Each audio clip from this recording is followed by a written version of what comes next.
The rain had started as a whisper, then turned into a roar that drowned out every other sound in the city. I stood outside Luciano's, the kind of restaurant where a single appetizer cost more than my weekly rent, clutching a soggy paper bag that contained someone's $80 carbonara. My sneakers were soaked through, my jacket doing nothing against the cold that had settled deep into my bones. I'd been doing this for 6 months now, delivering food to people who probably didn't even glance at faces like mine. The smell of garlic and truffle oil wafted from the bag, making my stomach clench. I couldn't remember the last time I'd eaten something that wasn't instant ramen or day-old bread from the convenience store. My phone buzzed in my pocket. Another delivery queued up, another address across town, another few dollars that wouldn't be enough. It was never enough.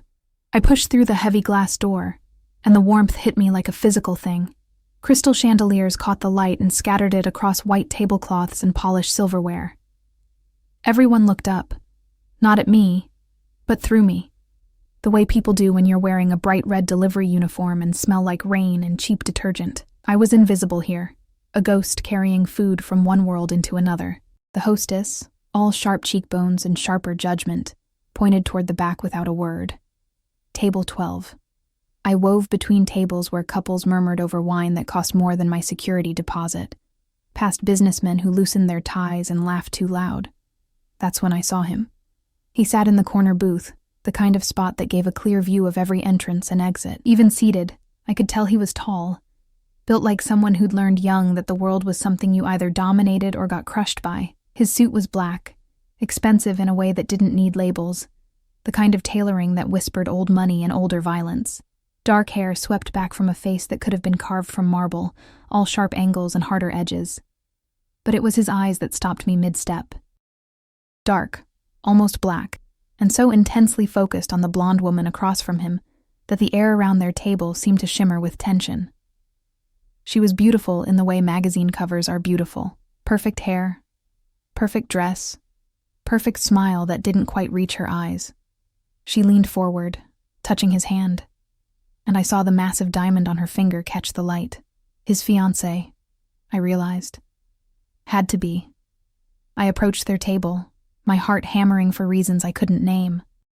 As I got closer, I caught his scent, something dark and woody, mixed with the faint metallic tang of danger that made every instinct I had scream at me to turn around. 2 men in dark suits stood nearby, their eyes constantly scanning the room. Security. This wasn't just any wealthy businessman. "Delivery for table 12, I said, my voice barely audible over the restaurant's ambient music. The woman, his fiancée, looked up at me with eyes like blue ice. "We didn't order anything." I checked the receipt, confusion flooding through me. "It says table 12, carbonara, and—" I said we didn't order it. Her voice could have cut glass. "Take it back." But as I turned to leave, I noticed something. 3 men had entered through the main door, their movements too synchronized, too purposeful. They didn't look at the hostess. They didn't look at menus. They looked at him, the man in the black suit, with the kind of focus that made my delivery bag feel suddenly very heavy in my hands. My father had been a cop before the cancer took him. He'd taught me things, showed me things. How to read a room, how to spot danger before it spotted you. And right now, every lesson he'd ever taught me was screaming that something was very, very wrong. I glanced back at the blonde woman. She was checking her phone, and I saw it, just for a second, the slight curl of satisfaction at the corner of her mouth. The way her eyes flicked toward the 3 men, then back down, the way she shifted her chair back, just slightly, creating distance. She knew they were coming. She'd been waiting for them. My hands moved before my brain caught up.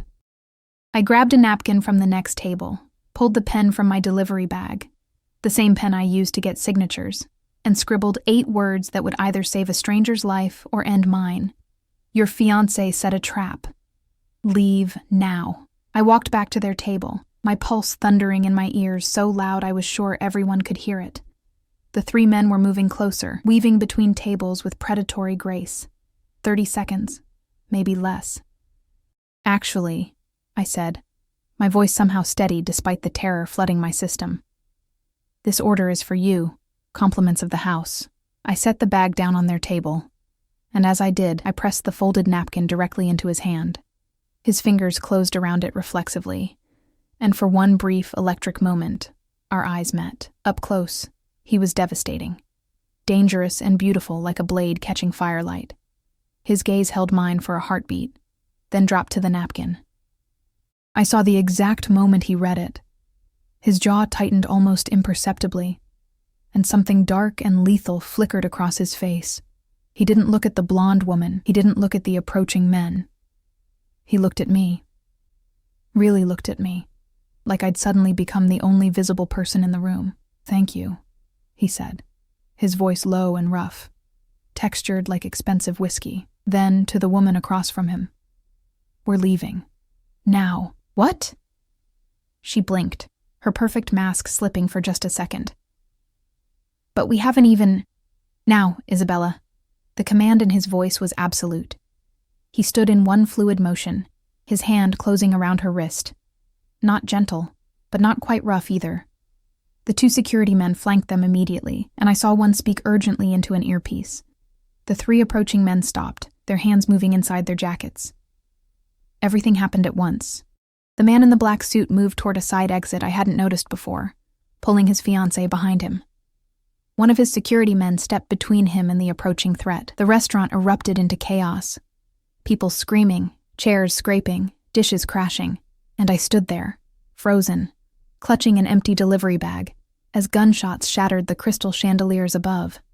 Someone grabbed my arm and yanked me down.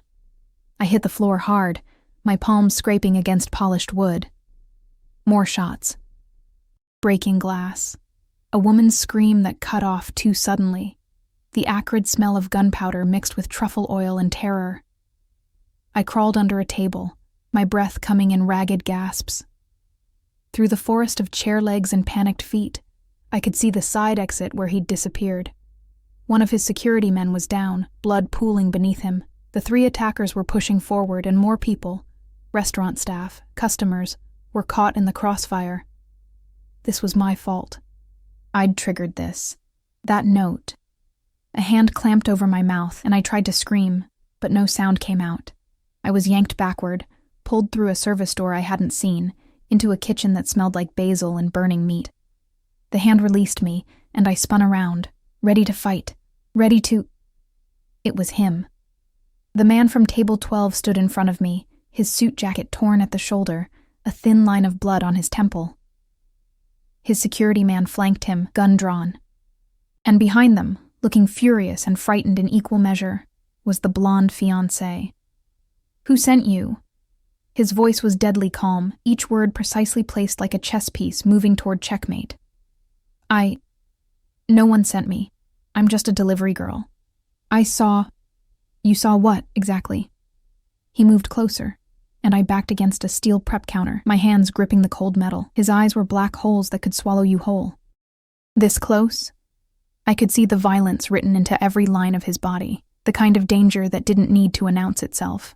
I saw her looking at them. The words tumbled out. The men who came in. She knew they were coming. She was waiting for them. I thought you should know. Silence. Heavy and suffocating. Then Isabella laughed, a brittle sound like breaking ice. "This is absurd, Dante. You're listening to some random delivery girl over me? Over us?" Dante. His name tasted like forbidden fruit. His head turned slowly toward her, and something in that movement made my blood run cold. "Were you waiting for them, Isabella? Of course not. I don't even know what she's— Your phone." He held out his hand. "Give it to me." "Dante, this is ridiculous. Your phone." The command in his voice left no room for argument. She pulled it from her purse with shaking hands and slapped it into his palm. He unlocked it with practiced ease. Apparently he knew her password, and began scrolling. I watched his face, watched the way his jaw clenched tighter with each passing second. When he looked up, his eyes had gone completely empty. Cold. Dead. "Get out," he said softly. "Dante, please, let me explain. Get out before I forget that you were once something to me." Isabella's face crumpled, then hardened into something ugly.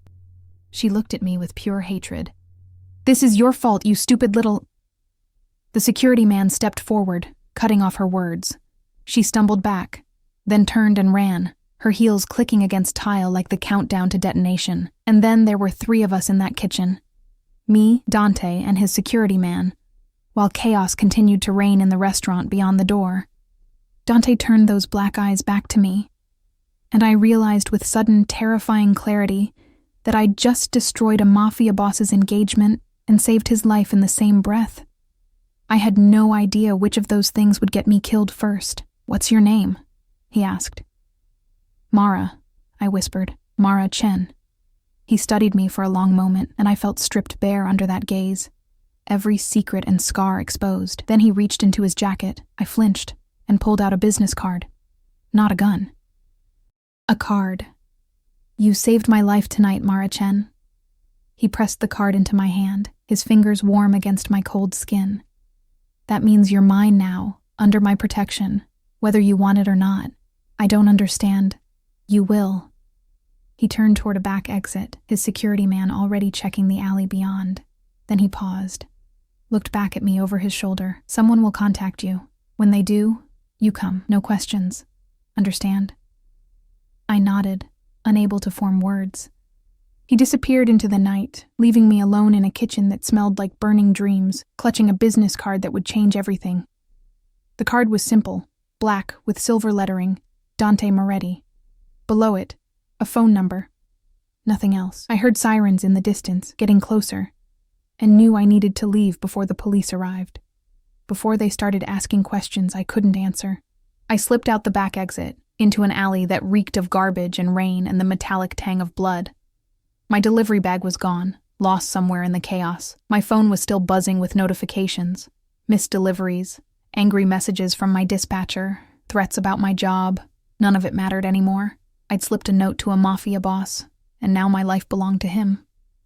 The rain had stopped, but I was still shaking as I walked home through streets that suddenly felt full of eyes watching from the shadows.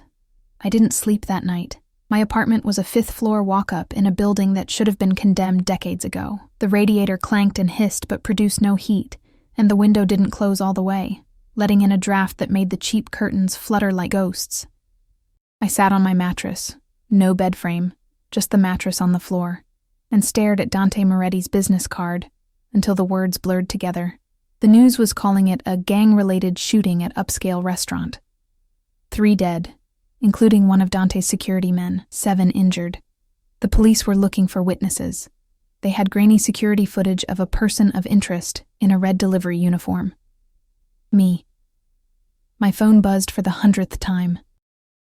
My dispatcher had fired me via text message at 2 a.m, abandoning deliveries. Don't bother coming in. As if I'd abandoned them by choice. As if I hadn't nearly died in that restaurant. I had $43 in my bank account. Rent was due in 6 days. I'd already sold everything worth selling. My laptop, my mother's jewelry, even my father's police badge, though that one still made my chest ache when I thought about it. The card sat on my palm, impossibly heavy for something so small. You're mine now. Under my protection. What did that even mean? Protection from what? From the men who'd tried to kill him? From the police who were looking for witnesses? From the fiancé whose betrayal I'd exposed? I pressed my fingers against my temples, trying to push back the headache that had been building since I'd left Luciano's. Every time I closed my eyes, I saw it all again. The gunshots, the blood. Dante's black eyes boring into mine like he could see straight through to my bones. Dawn came slowly, gray light seeping through my inadequate curtains. I hadn't changed out of my uniform. It still smelled like rain and fear. My hands were scraped raw from hitting the restaurant floor, small wounds that stung when I flexed my fingers. I needed to think, needed to figure out what to do, but my mind kept circling back to one inescapable fact. I'd witnessed something. I knew something. And in the world Dante Moretti inhabited, that made me either an asset or a liability. The question was, which one? My phone rang at exactly 8 o'clock, making me jump so hard I knocked over the cup of water I'd been nursing all night. Unknown number. My thumb hovered over the decline button. It rang again immediately after I let it go to voicemail. And again. On the 4th call, I answered. "Miss Chen." The voice was male, professional, with an accent I couldn't quite place. "A car will arrive at your building in 20 minutes. You will get in. You will not bring your phone. You will not tell anyone where you're going." "Who is this?" "20 minutes, Miss Chen. The black Mercedes. Don't be late." He hung up. I stared at my phone, my heart hammering against my ribs. This was insane. I should call the police. I should run. I should do literally anything except get into a strange car sent by a Mafia boss, but I thought about my empty bank account, my terminated job, the police looking for a witness who probably wouldn't survive long enough to testify anyway. "You're mine now." I had 19 minutes. I changed into the only clean clothes I had left. Black jeans that were more holes than denim, a gray sweater that used to be my father's, too big in the shoulders but warm. I washed my face in the bathroom sink where the mirror was cracked down the middle, splitting my reflection into two separate girls. The old Mara, who delivered food and kept her head down, and someone new, someone I didn't recognize yet. I left my phone on the mattress, where it continued to buzz with notifications I'd never read. The Mercedes was waiting when I reached the street, so perfectly black it seemed to absorb light. The back door opened as I approached, and I saw a man in a dark suit. Not Dante, just another security guard with cold eyes and a gun-shaped bulge under his jacket. "Miss Chen." He gestured to the empty seat. I got in because there was nothing else to do. Because I was already in too deep. Because some part of me, the part that had pressed that note into Dante's hand, wanted to see what came next. The interior smelled like leather and something else. Something dark and expensive that reminded me of Dante. The windows were tinted so dark I could barely see out, and there was a privacy screen between me and the driver. I was in a mobile prison, racing toward an unknown destination. We drove for 40 minutes, leaving the city behind. The buildings grew smaller, then disappeared entirely, replaced by trees that had begun to shed their autumn leaves. My fingers twisted in my lap, leaving red marks on my pale skin. When we finally stopped, I couldn't see where we were. The security man opened my door and gestured for me to follow him. We were in front of massive iron gates that opened silently, revealing a driveway that curved up through manicured grounds toward a house that looked more like a fortress. No, not a house, an estate. Stone and glass and money that screamed old power, the kind that didn't need to announce itself. Security cameras tracked our movement. I saw at least 4 other guards positioned around the property, their presence both obvious and threatening. This was Dante's world, and I'd just stepped into it wearing holes in my jeans. The security man led me through the front door, solid wood that probably cost more than my annual income, and into a foyer with marble floors and a chandelier that scattered rainbow light across white walls. Everything was pristine, cold, perfect. I felt like a stain on expensive fabric. "Wait here," the guard said, then disappeared down a hallway. I stood in the middle of all that perfection, my cheap sneakers squeaking against marble, and tried not to touch anything. Tried not to breathe too hard, tried not to think about how far out of my depth I was. "Miss Chen." I spun around and there he was. Dante Moretti in daylight was somehow more terrifying than Dante in the restaurant's dim lighting. He wore black slacks and a white dress shirt with the sleeves rolled up, revealing forearms corded with muscle and scattered with scars. His dark hair was slightly mussed, like he'd been running his hands through it. The cut on his temple from last night had been cleaned and bandaged, a small white square against tan skin, but it was still his eyes that held me frozen. Black and bottomless and fixed on me with an intensity that made my skin prickle. "You came," he said, moving closer with the fluid grace of a predator. "Smart girl. Did I have a choice?" A ghost of a smile touched his lips. No, he was close enough now that I could smell him. That dark, woody scent mixed with coffee and something sharper. Danger, my hindbrain supplied. "He smells like danger. You're probably wondering why you're here," he continued, circling me slowly. I forced myself to stand still, to not turn and track his movement like prey watching a wolf. The thought crossed my mind. Isabella. He said the name like it tasted rotten. "My former fiancée. She made a deal with the Volkov family, Russian organization that's been trying to move into my territory for years. She was going to let them kill me in exchange for..." He paused in front of me, his gaze burning into mine. "Well, That doesn't matter anymore. What matters is that you saw. You knew. And you warned me. I just did what anyone would. No. The word cracked like a whip. Anyone else would have delivered their food and left, would have kept their head down and their mouth shut, would have let me die rather than risk their own neck. He reached out and I flinched, but he only tucked a strand of my dark hair behind my ear. His fingers were warm, calloused. But not you. Why? I couldn't breathe. Couldn't think with him this close. My father was a cop. He taught me to notice things, to act when something was wrong. Your father. Something flickered in those black eyes. He's dead? 3 years ago. Cancer. And your mother. Dead before I can remember her. He studied me for a long moment, and I felt dissected, examined, catalogued. So you're alone in the world. No family. No one who would notice if you disappeared. Terror shot through me, cold and sharp. Is that what you're going to do? Make me disappear? If I wanted you dead, Mara, you'd already be dead. He stepped back, giving me room to breathe. No, I brought you here because you saved my life, because I owe you a debt, and because Isabella knows about you. My stomach dropped. What? She saw the note, saw you give it to me. And Isabella... His jaw tightened, muscle jumping. Isabella is vindictive. She'll blame you for exposing her, for ruining her plans. The Volkovs will want you dead for the same reason. You're a witness to their failed hit, a loose end.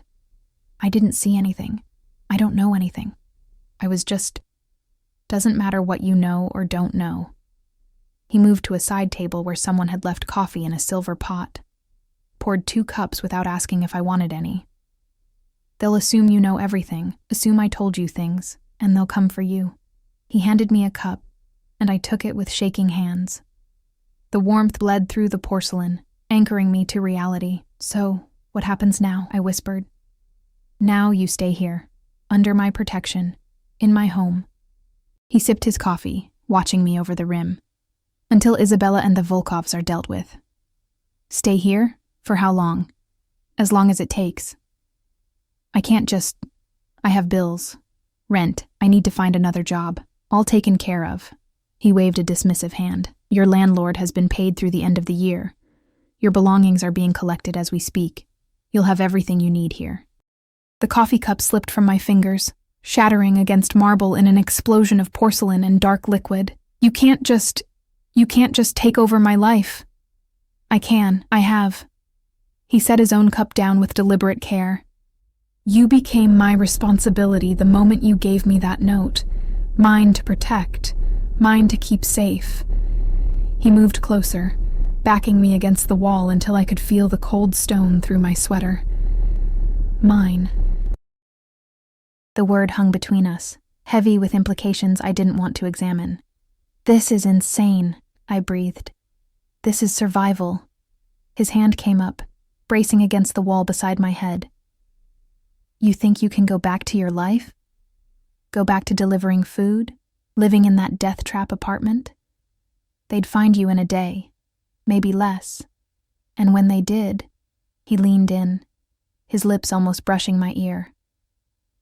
They'd make you scream for days before they let you die. They'd want to know everything you saw. Everything I might have told you, and trust me, Piccola, you'd tell them everything just to make it stop. I was shaking now, tremors running through my entire body. You're trying to scare me. I'm trying to keep you alive. He pulled back just enough to meet my eyes. You saved my life. Now I'm saving yours, whether you like it or not. A door opened somewhere in the house, followed by voices. Dante straightened, his hand falling away from the wall, leaving me cold despite the heated conversation. Marco will show you to your room, he said, his voice returning to that cold, professional tone. You'll have everything you need. Stay inside the grounds. Don't try to leave. Don't try to contact anyone. And Mara? He paused at the doorway, looking back at me. This isn't a prison. It's a sanctuary. The only place you're safe right now is with me. Then he was gone, leaving me alone with spilled coffee and shattered porcelain, and the terrifying realization that my life was no longer my own. The room they gave me was bigger than my entire apartment. Floor-to-ceiling windows overlooked grounds that seemed to stretch forever. Perfectly manicured lawns, gardens that even in late autumn held some color, and in the distance, what looked like a small lake. The bed was enormous, dressed in cream-colored linens that probably cost more than my monthly rent. There was a sitting area with a velvet couch, a marble bathroom with a tub big enough to swim in, and a walk-in closet that echoed when I stepped inside.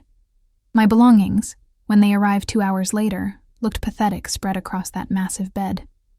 3 pairs of jeans, 5 t-shirts, 2 sweaters, underwear that had seen better days, my father's old police jacket, worn at the elbows, a shoebox full of photographs, the only memories I had left of my parents, everything I owned in the world, and it didn't even fill one drawer. A knock at the door made me jump. A woman entered without waiting for my response. Older, maybe 60, with steel gray hair pulled into a tight bun and sharp eyes that cataloged me in seconds. "I'm Lucia," she said in accented English, Italian threading through each word. "I manage Mr. Moretti's household. He's asked me to ensure you have everything you need." "I'm fine, thank you." Her lips pressed into a thin line. "You're wearing clothes with holes in them. You're not fine." She moved to the closet, opening doors I hadn't noticed. "These are for you." Mr. Moretti had them brought in. I followed her, my breath catching. The closet was full. Dresses, jeans, sweaters, all in my size. I reached out to touch a cashmere sweater, softer than anything I'd ever owned, then snatched my hand back like it had burned me. "I can't accept these. Mr. Moretti doesn't ask permission." Lucia's expression softened slightly. "You may as well get used to that. When he decides something, it happens. Fighting it only makes things harder. I'm not his charity case." "No," she agreed. "You're his responsibility. That's far more dangerous." She moved toward the door, then paused. "Dinner is at 7. Someone will come for you. Wear something nice. And Miss Chen?" Her eyes held a warning. "Don't try to leave. The guards have orders to stop you. Gently, if possible, but they will stop you." She left me alone with a closet full of expensive clothes and the growing realization that I'd traded one kind of poverty for another. Instead of lacking money, I now lacked freedom. I spent the afternoon exploring my gilded cage. The bedroom had its own balcony, but when I tried the door, it was locked from the outside. The windows didn't open. Beautiful prison bars made of glass and steel. At 6:30, another knock. A young woman, maybe my age, with kind eyes and nervous hands. "Miss Chen? I'm Elena. I'm here to help you get ready for dinner. I can dress myself. Please." She twisted her fingers together. Mr. Moretti was very specific. "I'll lose my job if you don't." I sighed and let her in. She'd brought makeup, curling irons, things I hadn't used in years, couldn't afford to use. She worked quickly and efficiently, transforming my reflection into something I barely recognized.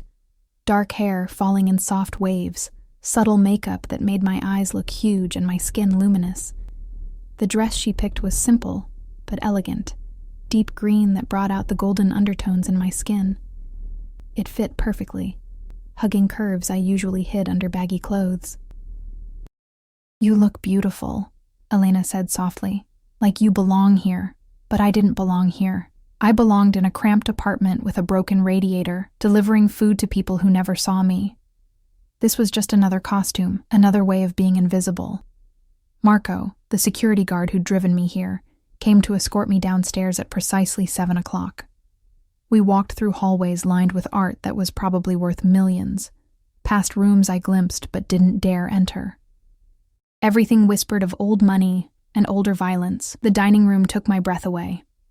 A table long enough to seat 20, set with china and crystal that caught the chandelier light and threw it back in prismatic colors.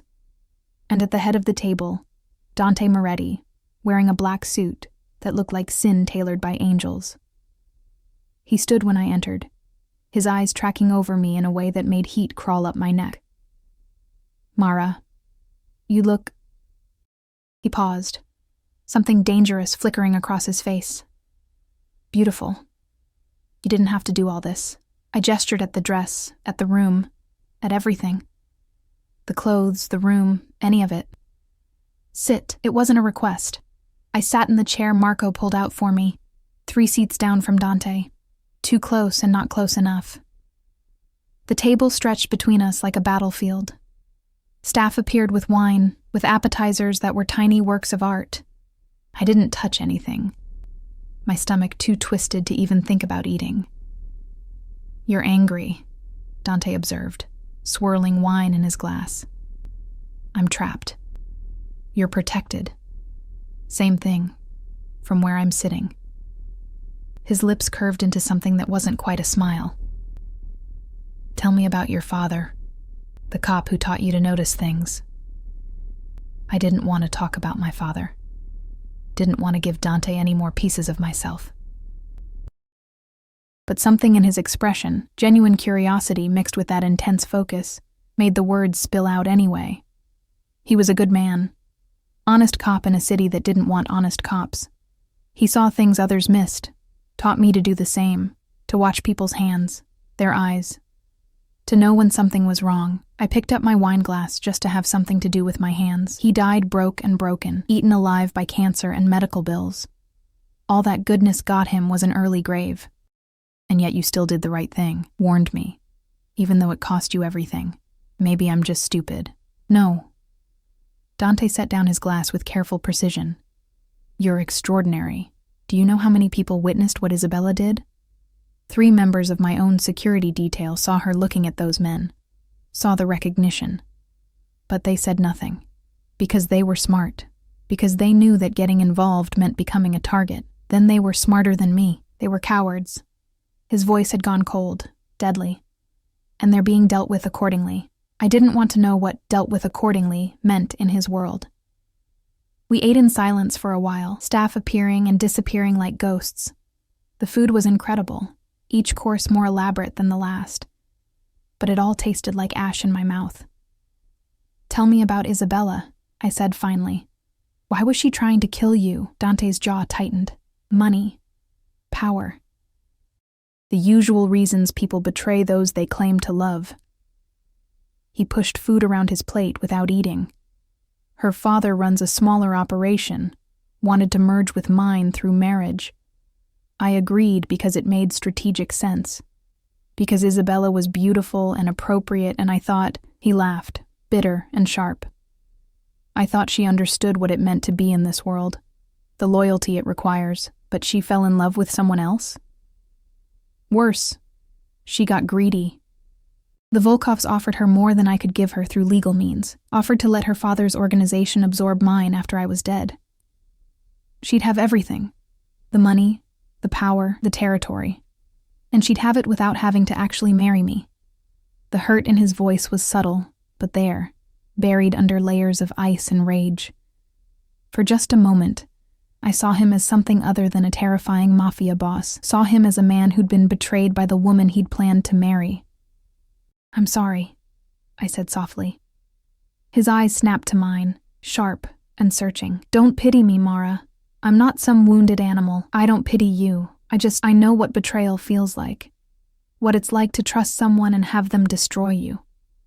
Something shifted in his expression, walls coming down just slightly. "Who betrayed you?" I shouldn't tell him. Shouldn't give him more ammunition, more ways to burrow under my skin. But the wine had loosened my tongue, and suddenly the words were pouring out. "His name was Ryan. We grew up together, practically best friends. When my father got sick, when the medical bills started piling up, Ryan offered to help. Said he had connections, could get us better payment plans." I laughed, the sound hollow. Turned out his connections were loan sharks. He got a commission for every desperate person he brought to them. By the time my father died, we owed them so much money that I'd been working 3 jobs for 3 years and barely made a dent. "These loan sharks," Dante said quietly, dangerously. "They have names?" "It doesn't matter. It's handled." "Nothing is handled until I say it's handled." He pulled out his phone, typed something quickly. "Give me their names, Mara." "Why?" "Because you're under my protection now. That means anyone who hurt you answers to me." The possessiveness in his voice should have terrified me. Instead, it sent a warm shiver down my spine that I absolutely did not want to examine. "Viktor Kozlov," I heard myself say. "He runs a loan operation out of a pawn shop in Brooklyn." Dante typed the name, his expression carved from stone. "Consider your debt paid. By tomorrow morning, Kozlov won't be in business anymore. You can't just—" "I can. I will." He set down his phone and fixed me with that black gaze. "You saved my life, Piccola. That debt supersedes anything you owed to anyone else. Your problems are now my problems. Your enemies are now my enemies." The staff brought dessert, something chocolate and decadent that I couldn't focus on. The air between us had grown thick, charged with tension I didn't know how to name. "Why do you call me that?" I asked. "Piccola. It means little one, small." His lips curved. "You're what, 5'3"? Tiny thing, really. Especially compared to the monsters you're dealing with now. I'm not weak." "No," he agreed. "You're not. Weak people don't risk their lives for strangers. Weak people don't stand up to mafia bosses in their own homes." He stood, moving around the table toward me. "But you are small, fragile, breakable, and the idea of someone breaking you—" His hand cupped my cheek, thumb brushing my lower lip. "That bothers me more than it should." I couldn't breathe, couldn't think. His touch was fire and ice, burning and freezing all at once. "You barely know me," I whispered. "I know enough. I know you're brave and reckless and far too good for the life I'm dragging you into." His thumb continued its maddening sweep across my lip. "I know that every instinct I have is screaming at me to keep you here, locked away where no one can touch you, to own every breath you take, every thought in that sharp mind." He leaned closer, his lips almost brushing mine. "Tell me that doesn't terrify you." "It terrifies me," I admitted. "But not for the reasons you think." "Why then?" "Because part of me wants to let you." The confession hung between us, dangerous and raw. Dante's eyes had gone completely black, pupils blown wide, and I could feel his control fraying at the edges. Then his phone rang, shattering the moment. He pulled back with a curse in Italian, answering it with a sharp, "What?" I watched his expression change as he listened, going from frustrated to cold to absolutely lethal in the span of seconds. "When?" he demanded. "How many?" A pause. "I'm on my way." He ended the call and looked at me, and what I saw in his face made my blood run cold. "What happened?" "Isabella." The name came out like a death sentence. "She's here, at the gates with a dozen of the Volkov's men. She's demanding I turn you over to them." My heart stopped. "What?" "She's claiming you're a witness to crimes I committed, that you're being held here against your will." His hand closed around my wrist, pulling me toward the door. "She's threatening to call the police, to make this a public spectacle. Force my hand. Then let me go. Give her what she wants." He spun on me so fast I stumbled. "You think I'd ever give you to them, ever let them touch you?" His hands gripped my shoulders, hard enough to bruise. "You're mine, Mara. Mine to protect. Mine to keep. And I will burn this entire city to the ground before I let Isabella take you from me." The possessiveness in his voice, the absolute certainty, should have sent me running. Instead, it made something in my chest crack open, warmth flooding through the broken places. "What are you going to do?" I asked. His smile was all teeth and violence. "I'm going to remind Isabella exactly who she betrayed, and then I'm going to end this, once and for all." He pulled me through the house, toward the front door where I could already hear raised voices. Marco and 3 other security men flanked us, guns drawn. Through the windows I could see them, Isabella in a white coat that made her look angelic, surrounded by men in dark suits carrying enough firepower to start a war. And standing beside her, a man who made even Dante's security team look nervous, tall, blonde, with ice blue eyes and a scar that ran from temple to jaw. "That's Alexei Volkov," Dante said quietly. "Isabella's new benefactor, the man who wants me dead." He opened the door and stepped out into the night, pulling me with him. The November wind cut through my thin dress, but it wasn't the cold that made me shiver. It was the way Alexei looked at me, like I was already dead, just a body waiting to hit the ground. "Dante!" Isabella called out, her voice carrying across the space between us. "Be reasonable. Give us the girl, and we'll leave peacefully." "The girl?" Dante said softly, dangerously, is under my protection. She stays with me. She's a witness to attempted murder, Alexei said, his accent thick and harsh. She needs to answer questions. The only questions she'll be answering are mine. The standoff stretched, tension building like a storm about to break. I could feel Dante's control, feel the leashed violence in every line of his body. Then Isabella smiled, and my blood ran cold. Such a shame, she said. I really did like you, Dante, but if you won't give her up willingly. She raised her hand, and 12 guns pointed directly at us. Everything happened in fractured seconds. Dante shoved me behind him, his body becoming a shield between me and 12 loaded guns. His security team moved as one, creating a barrier of flesh and weapons. The air crackled with violence about to erupt. You really want to do this here, Alexei? Dante's voice was ice and iron. Start a war on my doorstep? Kill a woman under my protection? You left me no choice. Alexei's finger moved to the trigger. Then the world exploded with light. Floodlights blazed to life around the entire property, so bright they turned night into artificial day. I heard the unmistakable sound of dozens of safeties clicking off, and suddenly, the Volkov's 12 men seemed insignificant compared to the small army that materialized from every shadow, every corner, every concealed position around Dante's estate. 50 men, maybe more. All armed. All aimed at Isabella and Alexei. You came to my home, Dante said, his voice carrying deadly calm across the sudden silence. Threatened what's mine. Did you really think I'd be unprepared? He took a step forward, and I felt the shift in power like a physical thing. You're surrounded, outgunned, and trespassing. The only reason you're still breathing is because I'm curious what made you stupid enough to come here. Isabella's perfect mask cracked, fear bleeding through. Dante, please. You don't get to use my name anymore. He cut her off with surgical precision. You lost that right when you tried to have me killed. Another step forward. His men moved with him. A synchronized show of force. Here's what's going to happen. You're going to leave. Now. And you're going to tell whoever's pulling your strings that Mara Chen is untouchable. She's under my protection, which means she's under the protection of every family allied with me. Anyone who comes for her comes for all of us. The Bratva won't accept this, Alexei spat. You can't just claim some random girl and expect, I can do whatever I want. That's what power means. Dante's smile was a blade in the dark. But if you need a more formal arrangement? He turned, pulled me forward until I stood beside him, his arm an iron band around my waist. Mara isn't just under my protection. As of now, she's my fiancée. The world tilted sideways. What? The word escaped me in a breathless gasp.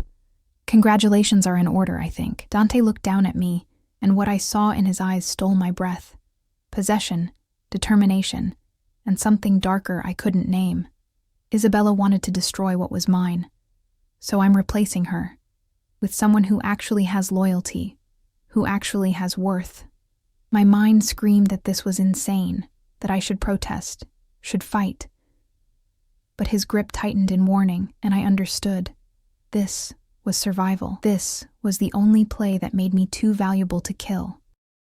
If I was engaged to Dante Moretti, killing me would start a war bigger than anyone wanted. Isabella made a sound like a wounded animal. You can't be serious. Her? Some pathetic delivery girl? More loyal than you ever were. Dante's voice could have cut steel. Now get off my property before I decide bullets are faster than conversation. For a moment, I thought Alexei would refuse. Thought he'd call Dante's bluff and this would end in blood and screaming. But then he looked around at the small army surrounding them, calculated odds that weren't in his favor, and grabbed Isabella's arm. This isn't over, he promised. Yes, Dante said quietly. It is. You just don't know it yet. We watched them retreat, engines starting, tires squealing as they fled into the night. Only when the last car disappeared did Dante's arm release me, leaving me swaying on legs that suddenly couldn't hold my weight. Inside, he ordered. Now. I let him guide me back through the door, through the foyer, into a study I hadn't seen before. Dark wood, leather furniture, the smell of old books and expensive whiskey. He poured 2 drinks with hands that were perfectly steady, while mine shook so hard I nearly dropped the glass he pressed into my palm. Drink. I drank. The whiskey burned going down, but it grounded me, brought feeling back to my numb limbs. Your fiancé? I finally managed. You couldn't have warned me? Would you have agreed? No. Exactly. He downed his own drink in one swallow. It was the only play that made sense. The only way to make you untouchable without starting an immediate war. You can't just decide we're engaged. I can, and I did. He moved closer, backing me against his desk. You're alive because of that decision, Mara. In my world, an engaged woman, especially one engaged to me, is protected by codes older than any of us. Isabella can't touch you now without declaring war on me and every family that respects those codes. This is insane, I whispered, but my body betrayed me, leaning into his warmth despite every logical protest. This is necessary. His hands came up to frame my face, forcing me to meet his eyes. I told you. You're mine now. This just makes it official. I'm not yours. I'm not anyone's. Keep telling yourself that, Piccola. His thumb brushed my cheekbone, but we both know the truth. You've been mine since the moment you put that note in my hand, since you risked everything to save a stranger. You just didn't know it yet. The certainty in his voice should have terrified me. Instead, it ignited something in my chest, something warm and dangerous that I'd been trying to ignore since I first met his eyes across that restaurant. What happens now? I asked. Now we make it convincing. He stepped back, pulling something from his desk drawer. When he turned back, he held a ring. A massive emerald surrounded by diamonds. The green so deep it looked like captured light. This was my grandmother's. Belonged to her mother before that. In my family it goes to the woman who... He paused, something flickering across his face. To the woman who matters. He took my hand, and I should have pulled away, should have run. But I stood frozen as he slid that ring onto my finger, the metal warm like it had been waiting for me. It fit perfectly. Tomorrow we'll make the announcement, he said, still holding my hand. Let every family know. The engagement is real. Binding. You're protected by every code and tradition that keeps this world from tearing itself apart. And what do you get out of this? I asked. Why go this far for someone you barely know? His expression went dark, dangerous. You saved my life. That means something to me. Means everything. And maybe...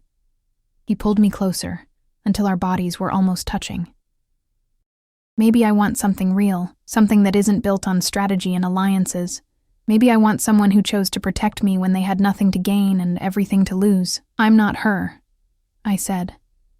I'm not Isabella. I can't be what you need in this world. You already are. He leaned down, his lips brushing my ear.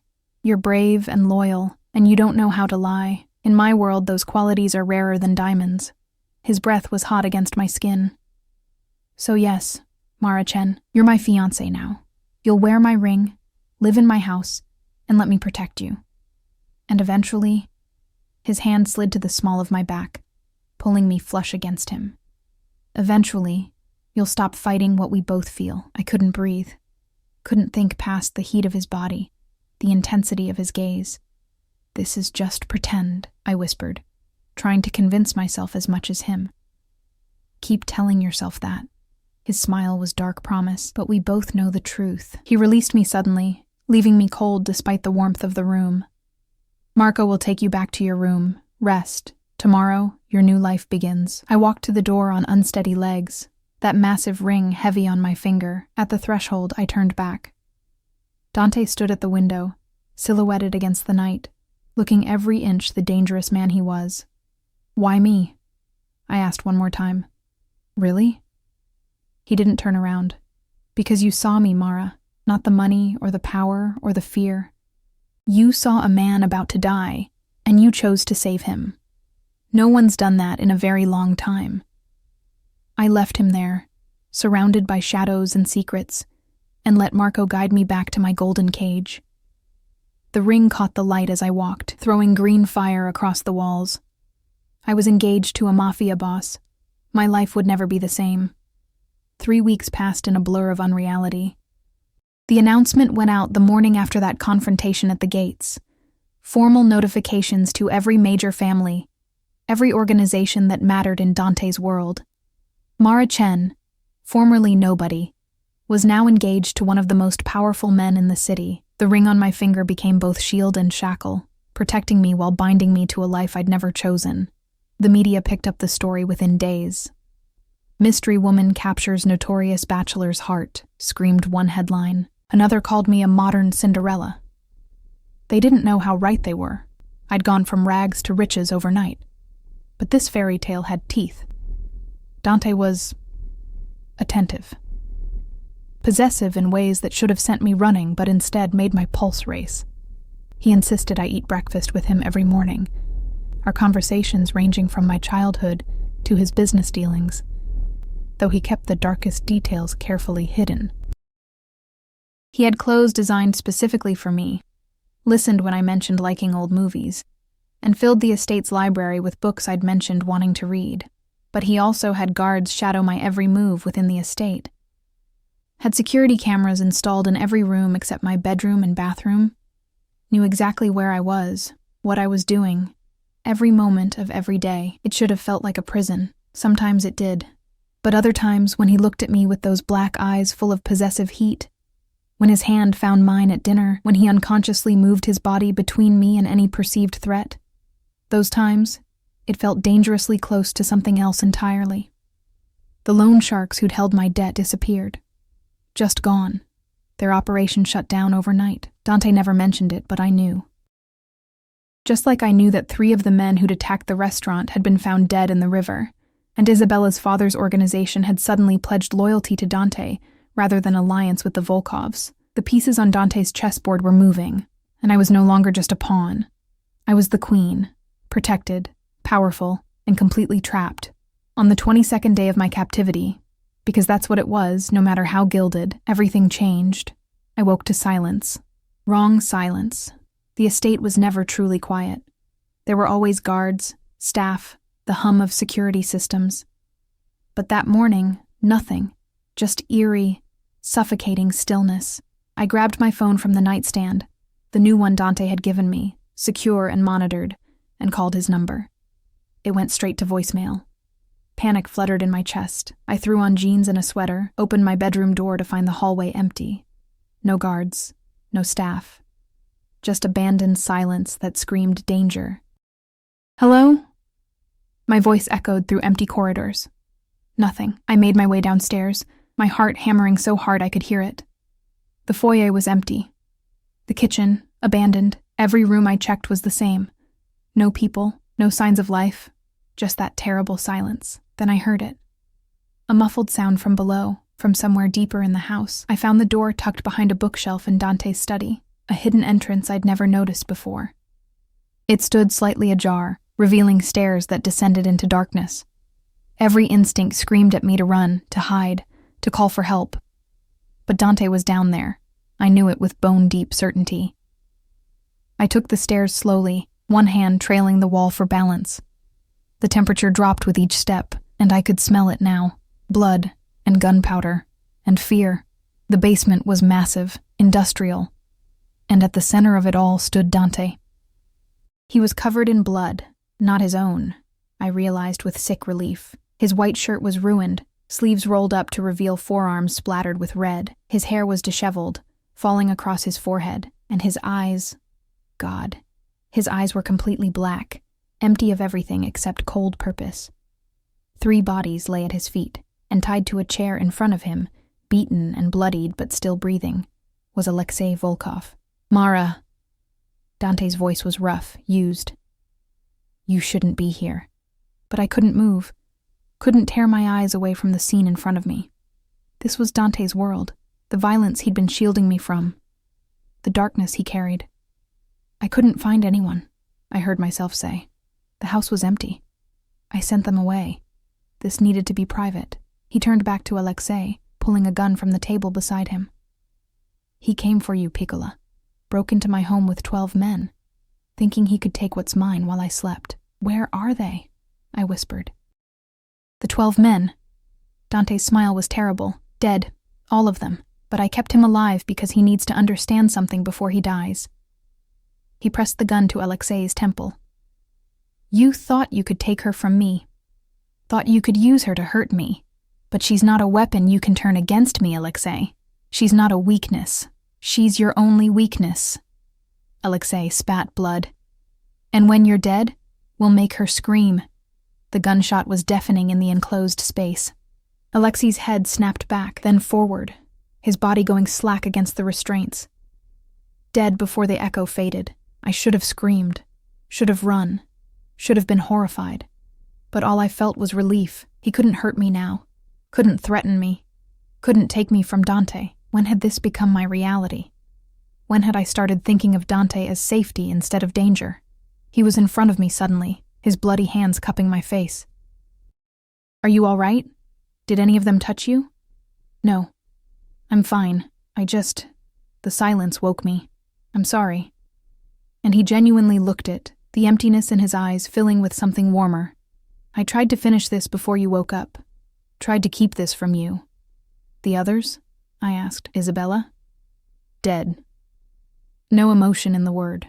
She was with Alexei when they breached the property. Caught a bullet in the crossfire. He studied my face, searching for... What? Horror? Fear? Does that bother you? That she's dead? It should have. But I thought about her betrayal, her willingness to have Dante killed, her threats against me.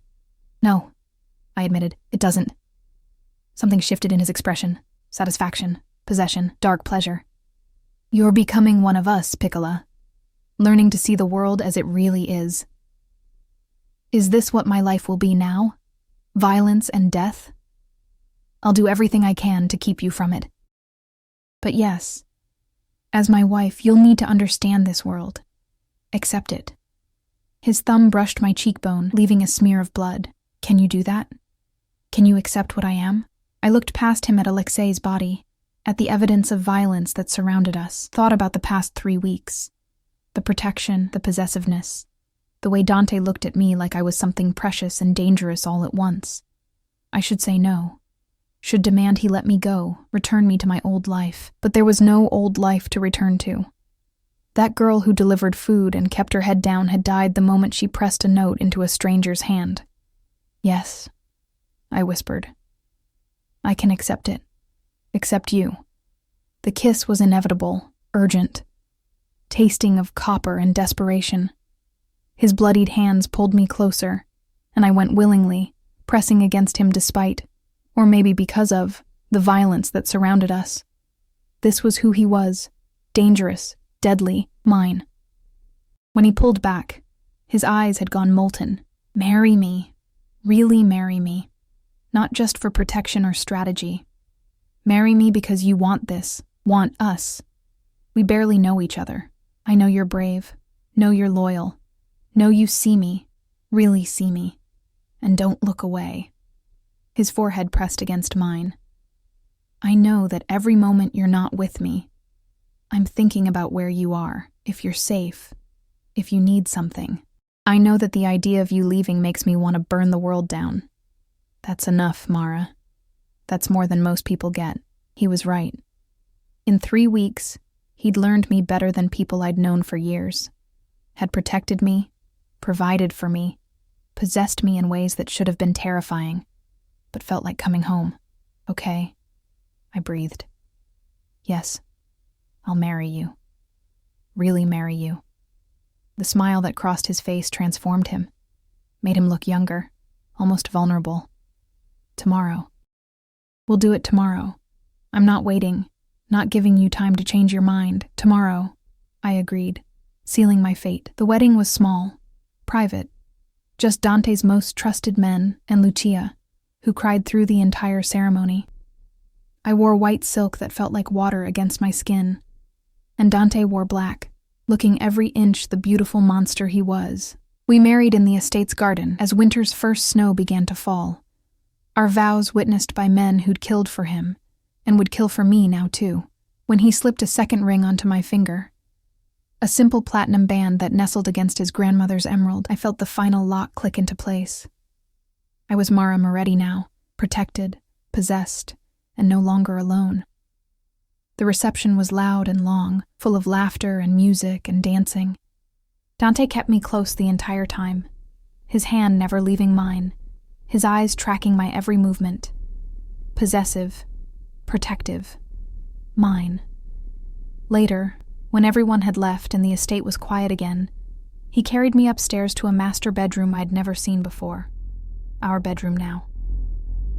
"No more separate rooms," he murmured against my neck as he set me down. "You're my wife now. You sleep beside me where I can keep you safe." "I'm not going anywhere," I promised. "No," he agreed, backing me toward the bed. "You're not. Because you're mine, Mara, now and always, and I protect what's mine." The night blurred into heat and possession, his hands and mouth claiming every inch of me while snow fell outside our windows. He was gentle and rough, controlled and desperate, whispering words in Italian I didn't understand, but felt deep in my bones. When dawn came, I lay wrapped in his arms, his heartbeat steady beneath my ear, and realized I was happy. Genuinely, impossibly happy.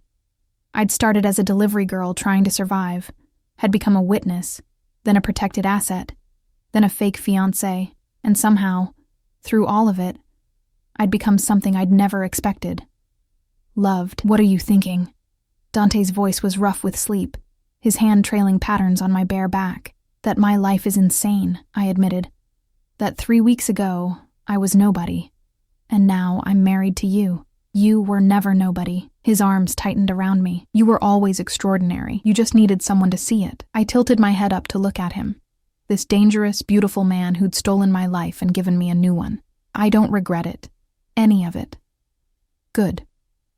His smile was pure satisfaction. "Because I'm never letting you go. You're mine, Piccola. For the rest of our lives. Promise?" I asked, only half joking. "Promise." He kissed me, slow and deep and full of dark promise, "Till death do us part," and not even then. Outside, the snow continued to fall, blanketing the world in white. Inside, wrapped in the arms of a man who'd burn the world to keep me safe, I finally understood what it meant to be home. I'd slipped a note to a Mafia boss and saved his life. In return, he'd claimed mine. And somehow, impossibly, that was exactly what I wanted.